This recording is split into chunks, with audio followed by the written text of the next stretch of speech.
পরগাছা এই কয় যে ঘরে কোনায় জায়গা দিলে হেড়ার কোনা জায়গা দিলে ঘর সহ মারে, এরকম একটা কথা আছে না? এই যে পরগাছা দেখতেছেন, এই পরগাছার অবস্থা এটা। যদি এই গাছে যখন পরগাছা হয়েছে কেউ কাটে দিত, তাহলে আর এই গাছে তাল গাছটারে মারতো না। ওই যে তাল গাছের মাথা মরা দেখছেন, কিন্তু হেতে তাল গাছের উপর পর্যন্ত উঠে গেছে। দেখেন এমনভাবে এটা আটক হয়েছে। এই যে সূর্যের আলো ঠিক মতো দেখাইতে পারতেছি না, তারপরও চেষ্টা করতেছি যেতটুকু। তো এই জন্যই বললাম যে ওই যে হেড়ার কোনার যদি জায়গা দেন না, পরে ঘর সহ দখল করে, ঠিক আছে? তো এটা আমরা অনেকে বুঝি জানি, কিন্তু তারপরেও জায়গা দিই।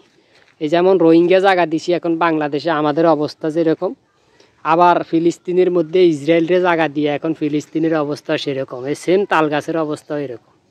ঠিক আছে, দেখছেন কীভাবে জড়াই দিচ্ছে, কিন্তু গাছ মরে গেছে। এটা সাবে গাছের অবস্থা শেষ, গাছের তস শোষণ করি হেতে বাঁচি রয়েছে গাছ শেষ।